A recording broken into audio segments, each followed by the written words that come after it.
Welcome back to the Budding Author Podcast with me, your host, Simon Ward. Today, we've got award-winning author, upmarket fiction, and feisty, fierce 40-plus writing. That's Kimberly Greer, who she tells me that 40-plus has been extended, I think, a little bit. But great to have you with us. Thank you for having me. Appreciate it. It's good. It's good. We like to hear about feistiness and in sort of in the 40s and that sort of thing. So what got you into writing? Well, I've been writing since I was 12 years old. My mother was an English teacher and was very big on journaling and on reading. And so I think it's a part of my DNA. I was not immediately attracted to being an author, though. I was a journalist for the early part of my career. I went to school for journalism. And so I realized early on that's just storytelling. Yes, you have to report the facts and you may be talking about real life stories, but it's all storytelling. And so I think this has kind of been a career in the making for me my whole life. Yeah, I think that's similar for me. I think it's sort of it's developed. You're a big reader, aren't you? You were saying just before we came on air about the despondency with some of the stuff you're reading. Right. And, I love all genres. I don't stay wedded to any one. I guess romance has probably been the one I started reading. It's the first book my mother gave me, really. And so I've kind of built on that. But I don't like books that become repetitive or can be easy to kind of untie early on. And so the challenge for me, and it's an ongoing challenge, is to pen books that I believe are fresh in content, that will take the reader in places where their minds wouldn't necessarily go. And the more interesting it is for me to write it, my hope is that much more interesting it will be for the reader to read. You've struck on one of my pet hates, really, that there's so many books, so formulaic, and it's so predictable. So it's great to talk to you about sort of treading new ground and original content. I think that's really important that we push that forward. You got a lot of short stories, aren't there, in the in your release? Let me find from it. It's the morality plays. Right. So there are two novels currently in the series. The first book is called Masked Intent, and it introduces us to our main character, who is Truth. I personified the Truth, who is telling a story about the fact that she's ready to sever her relationship with mankind because she's no longer recognized. She doesn't feel seen. She doesn't feel heard. And so she decides that she's going to prove her point by telling a story that will appeal to everyone, a love story. Everybody knows about love. And so she reappears throughout the progression of the two main characters' relationship to kind of press on the points that authenticity is a lost art. Honesty is something that's completely been swept under the rug. And how can you hope to build a love relationship when those elements are no longer present? And so it's very much kind of a present day, a current day. It's very modern. It's very modern thinking. We've heard it said that sort of opinion now has become more important than fact. Exactly. And so you're grasping hold of that mantle and running with that, aren't you? I am. And I think the fun of this for me is that, yes, there are a whole lot of present day issues that are really important to do, but I'm doing it through what I'm hoping readers will find will be quite an entertaining story, because it's not a typical story. First of all, you don't see too many romances where you have an older female lead and a younger male. They're both professionals. They both are very much embedded in their lives, yet they find this thing in each other that they can't seem to look away from, but don't quite know how to trust. And that's not a typical love story. The typical love story is boy meets girl, boy and girl like each other. They may have some conflict at the height of the story, but then they work it out really quickly and they all live happily ever after. Well, I haven't gotten to the happily ever after yet. Yeah, so I think I'm loving that. I think my three novels that are out there, a sort of dark romance, I think people would call it. That it's not the perfect sort of romance story. Right. And I think it's really not. And my second novel is the prequel to the first novel. Yeah. And I'll be very honest with, it was not a book that I intended to write, but I think if there are any writing tips I could offer to people, never throw away anything that you write. No. The second novel really is a compilation of things that had gotten cut from the first novel, and I realized they're important to the story, and this is kind of a nice little, package to wrap things up, to transition between the first novel and the conclusion. So it was kind of fun to realize I've got this novella here that I can publish with, a little bit of polishing and a little bit of creativity. I think that's good, not to throw things away. I was talking to someone recently, and I talked about some of the scenes in my writing I'd cut, which were, the heat level was perhaps a bit strong. So I sort of backed off from that, and they said perhaps we should put that into a separate novel with the heated scenes. You're very much a literary star, obviously, with the quality of your writing.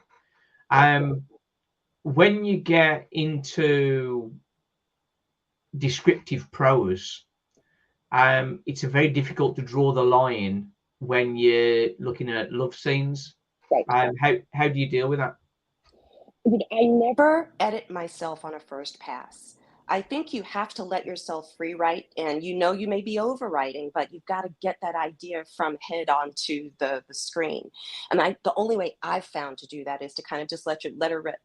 Now, I guess if there is a blessing and a curse in the way I write, I'll do that. And then a couple of hours later, I'll go back to it and I start cutting it back. And I start asking myself, as a reader, is this too much? That's where I kind of get into trouble, because I love description. I love to know more about my characters, but I kind of have to separate my reader's persona from my writer's persona, because I understand that there can be too much detail. I Yeah. think, it's an independent decision you have to make each time you go into those descriptive scenes. Does this move the story forward, or is this just writing that I happen to like because I used a nice turn of phrase?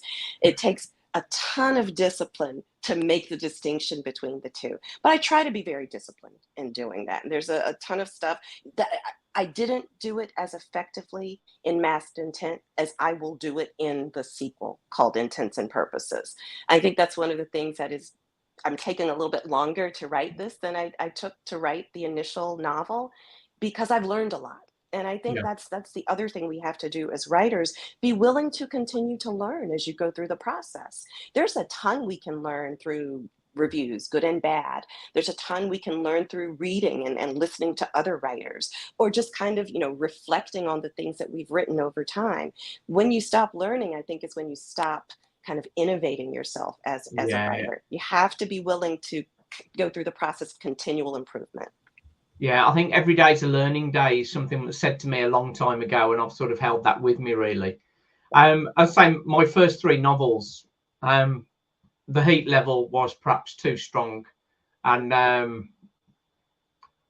as you say, you learn to sort of trim it back. I ended up re-editing all of them, and reducing the heat level. I sort of got carried away with the sexy time. I did that at first with Mask Intent. Then I went back and I decided that as often as I can, I want to use euphemisms for the sexy times. Yeah, I want it to blend into the prose. And I kind of tried to straddle the line between being really descriptive, but using descriptive language to be really descriptive, if yeah, that okay. makes sense. And Yeah. That's probably a it's good not benefit. easy to do. I tend to be very direct, Mhm. the way I talk and the way I write. So sort of expanding that, and in a love scene, and we all know the sort of the smiles that people give for sort of men writing sex scenes, sort of thing. Um, so that was a big challenge for me. Uh, Right. um, you say with your writing process, first of all, you sort of get it all down there and just let it all flow, and then Yes. sort of trim back. How many edits did you make on your first book? Oh, wow. I lost track. Um, I might have made at least 10 to 12 passes through in an initial edit, and I'd call that the developmental edit. And then Yeah, I had to go back through and do the copy edit. and the proofreading. And I did it all myself. And I'm not recommending that anyone do that. The next time around, I think that's one of the biggest mistakes I've made. I definitely need to have other eyes on my work. Yeah. But having written as, for a career for years, there are some tips that we can use to self-edit that make the process a little bit easier. But yeah, I think that's the other mistake in being a self-editor is, and being a perfectionist. You never get to the point of perfect. You're always finding the little things. Hmm. So yeah, I think I did my last edit on Masked Intent post publication, and then I re-released it again because there Okay. were some tiny things that were just under my skin, and I had to make it better. I had to make it better. So Yeah. long story short, I edited a lot, many Some times. people say your first book is always going to be awful. You should just leave it there and just move on. But I couldn't do that. I I've gone back 2 or 3 times and edited it and just Right, rechecked things on it. But right, I suppose if it was selling 1,000 a week, then I probably wouldn't have done. But I think exactly. you want to be represented as best you possibly can. Right. Um, but where are you on the professional editing? Can be a very expensive route, and you decided against that. Well, Why was that? I did decide against it because I was doing most of my publishing and production work during COVID. And it was a difficult time for many people financially, myself included. Though I had a day job, we had to take a pay cut in Yeah. order to make it through that phase. And so I financially was just not able to do it. And then I will add, and maybe there was a bit of arrogance and hubris there as well. Feeling that because I've been a writer professionally, I'm able to do that, but I know better than that. Every writer needs an editor. And so my mindset has shifted significantly to the point where I have a little fund now that I am saving up for professional editing. Yeah, I won't get the developmental edit done, but once I'm done with the first draft and feel that it is something that's ready to kind of be sliced and diced and perfected, it's going out to someone else. And I'm just going to hold my breath and hope that it's not a total disaster. I guess it's quite difficult for you from what you're saying, you don't sort of have a particular champion that's sort of supporting your writing and No, I've actually found a community through social media of other writers that I can bounce ideas off of. And so very privately, I do that with other people. I've got a group of readers now who I can kind of bounce ideas off, and they say, I don't think it should go that way, or that's not plausible. So it's become very helpful. But no, I did not have that. And so in a very real way, I wrote Masked Intent in a corner by myself. yeah. I think I thought I'd gone a good route. I joined a writing group and but the feedback I got from the writing group was not strong enough. Um, the writing group was falling apart, and I sort of restarted it effectively, and I ran it. Called it the Shark Tank because I wanted people to show their teeth. Right. Um, but still, after numerous edits and feedback from that, nobody said this is too heavy, these scenes. So nobody said that. And so should I have gone through a professional editor? Possibly. Some comments I've had since is that perhaps the way you market the book, because if I'd have marketed it on a more heavy level, then it was probably a fit for that. But being sort of sci-fi based, it's more of a sci-fi dark romance, and I'm sort of only just finding the genre that it fits really. It's important to think about your audience when you're writing, isn't it? Absolutely. Absolutely. When I set out to write Masked Intent, I truly thought it fits very nicely inside the romance genre.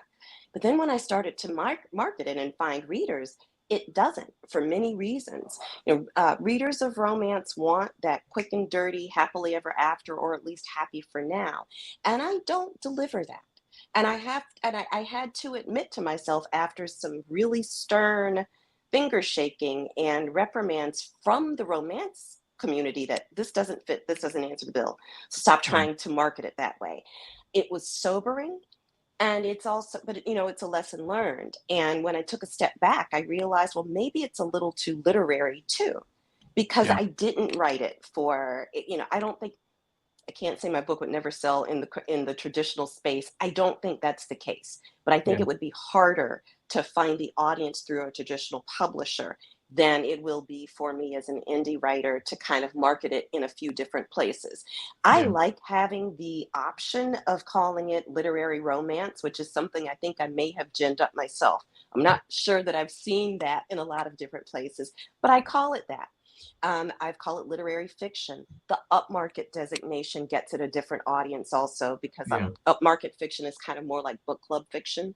Yeah. And I think that's the one thing, if I could settle on any place that my book will probably have appeal, it's to people who like talking about the messages that are communicated between the lines and not just the words that are on the page. Yeah. Got you.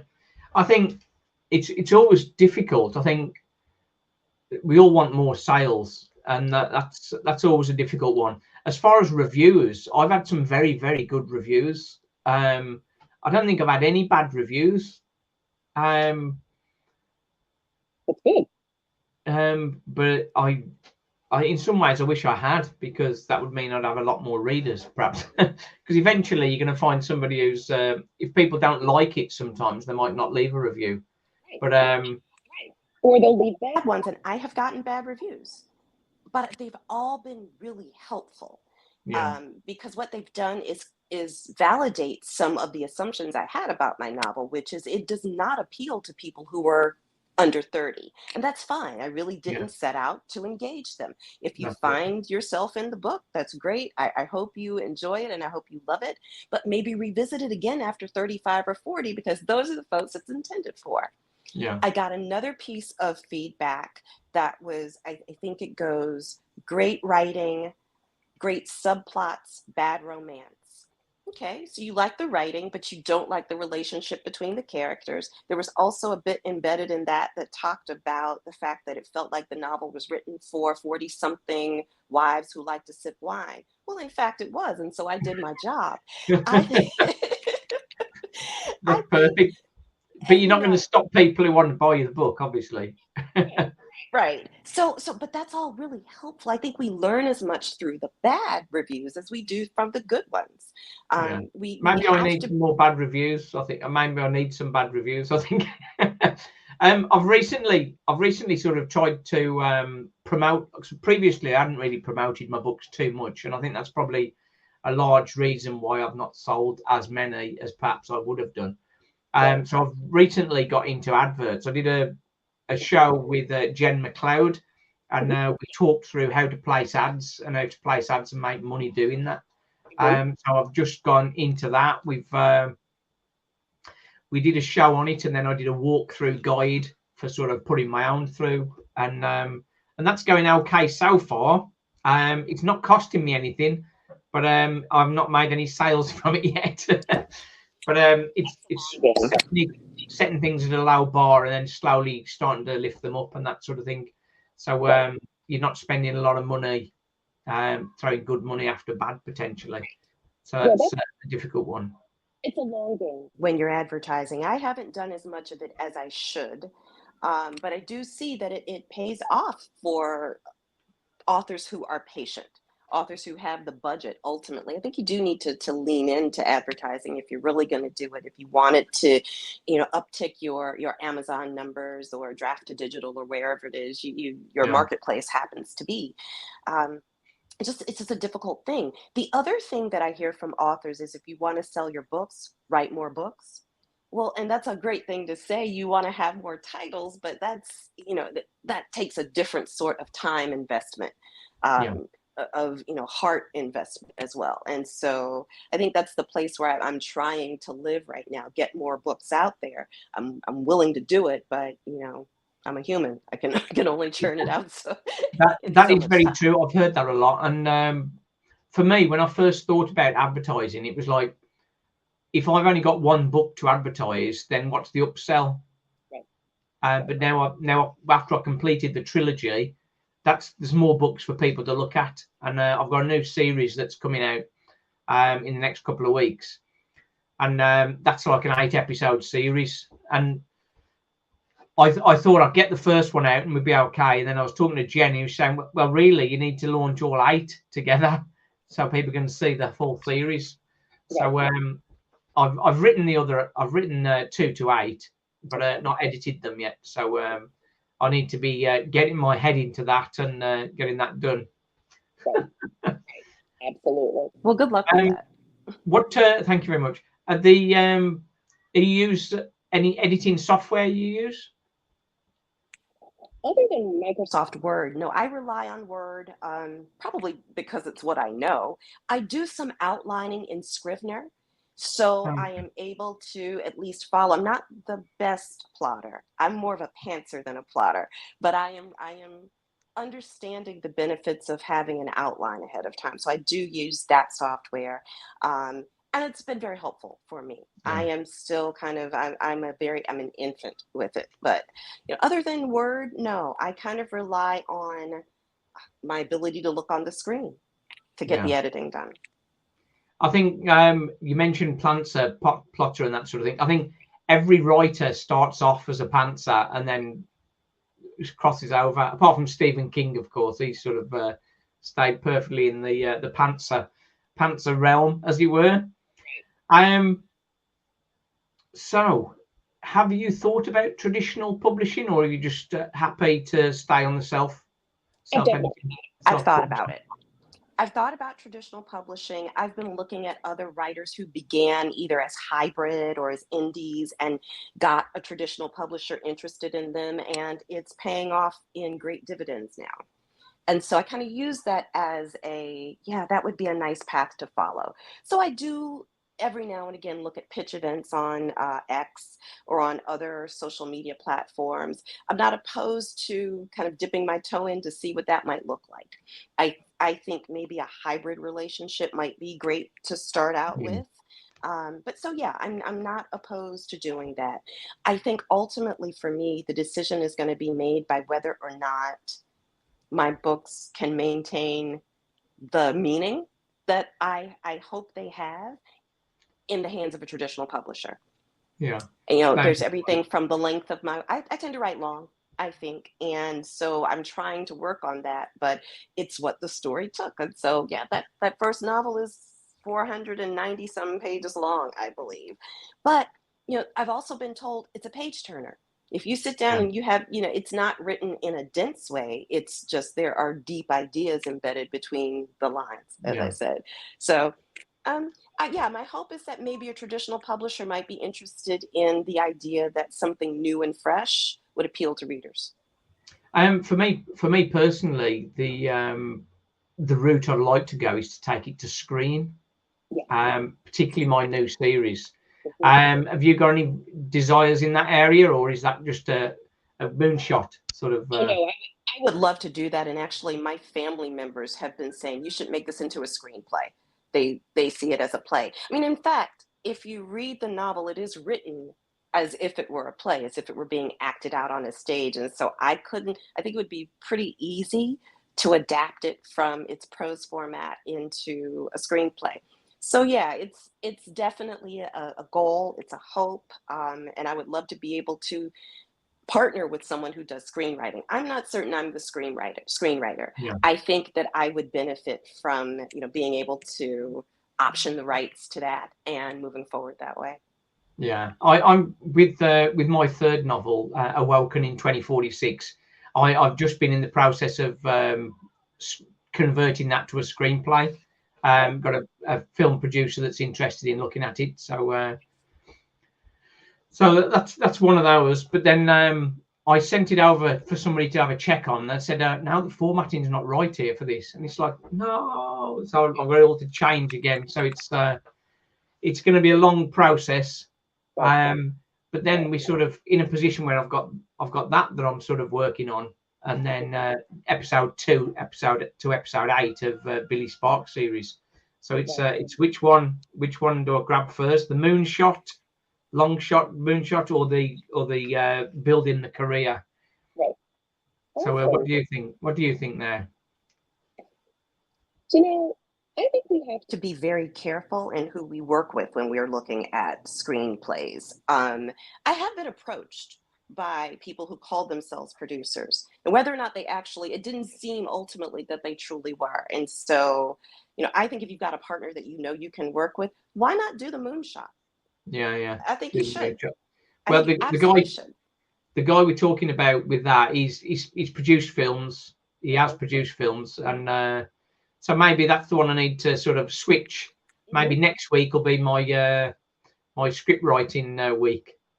Right.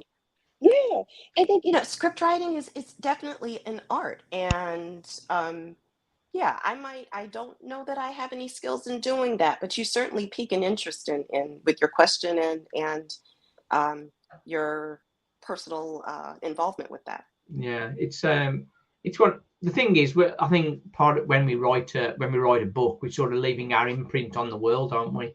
And to have that go through to a film or a series, that sort of takes it to a whole new level, and that sort of gets us all the way there, doesn't it? AI. I was going to talk about AI, but I think we're sort of running short of time, really. What's your thoughts on AI, the current direction?